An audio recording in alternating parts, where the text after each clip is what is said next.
ना सांगमाने my kitchen पे Sumita channel को आपण मानक बहुत बहुत स्वागत। आज मु आपण मुनिका आलूर बेसर भजार रेसिपी आनी जोटा कि खाइबा को पखाड़ कि सुखिला सहित बहुत बढ़िया टेस्ट लगे। तो चलतु यार रेसिपी जाना तार पूर्व वीडियो को स्किप न कर लास्ट पर्यटन देखूँ जहाँफल आप रेसिपी बहुत भल भाव बुझीपारे।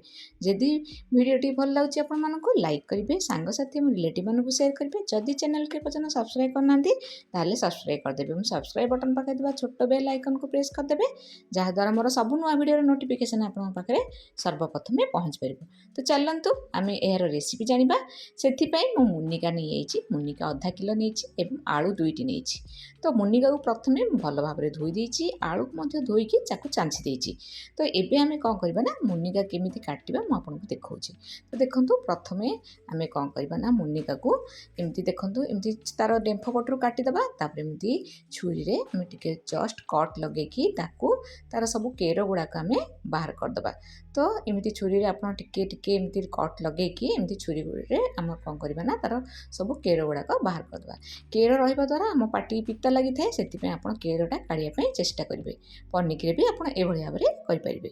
तो देखो मुझे भाव में सब काटी माने मुनिका को तापर काटी सारा आलू को चलतु आलू को मझी दुई फड़ा कर एमती लंबा लंबा कर आलू को काटी। तो आलू काटी सारापर एवं आम कौन करवा ना बसैबा गैस ऑन करी कड़े पानी देदेबा। पानी रे अल्प टिके लुण देदेबा टेस्ट हिसाब रे। तो हाफ चामच लुण देबे, हाफ चामच हलदी गुंड देबे। तापर मुनिका आलू को ये सिझेबा। तो आप 10 ରୁ 15 मिनट पर्यंत मुनिका आलू को सिझेबे। तो देखो सब मुनिका आलू को देदेली और लीड बंद करदेली। तो सिझा भितर चलते आम मसला प्रिपरेसन करवा। से ग्राइंडर जार 1.5 टेबल स्पून सोरिष, 1 टेबल स्पून नहीं जीरा, रसुण पूरा गोटे मुंडा रसुण ने और 2टा कंचा लंका पानी टिके अल्प देकी भल भाव में फाइन पेस्ट कर बाटिदेबा। यार भितर आमर बॉइल हो मुनिका आलू को या परिवा छणा जाली रे बाहर कर देछि। तो एबे आमे कड़े बसेबा गैस ऑन करी सेथिरे सोरिष तेल दे देछि 3 टेबल स्पून, पंच फुटण दे देछि। तापर भृसंग पत्र आप निश्चित रूप ऐड करेंगे। भृसंग पत्र पकई देछि। तापर पियाज गोटे बड़ साइज पियाज को छोट छोट काटिक देछि। तो पियाज टी को आम गोल्डन ब्राउन है पर्यंत टिके भाजवा। तो भाजी सारा पर आम कौन करवा ना जो मसलाटी आम बाटिक रखी सोरिष मसलाटी एथरे ऐड करदे करके टिके भल भाव में घाटा। गैस फ्लेम को आप पूरा हाई रखिथे। तापर हलदी गुंड 1/2 टेबल स्पून, राग लंका गुंड 1 टेबल स्पून, लुण टेस्ट हिसाब से देकी आम भल भाव में टिके कषा। बेसी कषानी पिता लगे। तो अल्प टिके कषि सारापर आम कौन करवा टिके 1 मिनट आम घोड़ेकी बसैबा।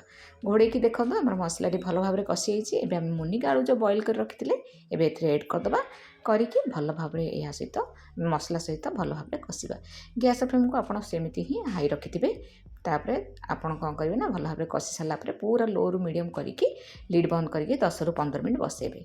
तो बसई सारापर पुणी आउ थे आम देखूँ भल भाव में आगे घाटीदबा। आमर टिके मसला पानी अच्छी। तो यहाँ टिके माने ड्राए है पर्यटन आम टिके कषा। तो ये आउ 5 मिनट बसैबा। बसला पुणी खोलिकी देखा आमर पूरा प्रस्तुत हो मुनिका आलूर बेसर भजा। यहाँ ना पखाड़ सुखिला सहित खाइबा को बहुत बढ़िया टेस्ट लगी था सांग मैंने। जदि आपको भिडियोटी भल लगे निहाती लाइक करेंगे, सांगसाथी रिलेटिव मानक सेयार करेंगे। जदि चैनल को पर्यटन सब्सक्राइब करना निश्चित रूप सब्सक्राइब करदेवे और चैनल को जो मैंने नुआ आसछन्ति सब्सक्राइब करिए। जय जगन्नाथ, धन्यवाद।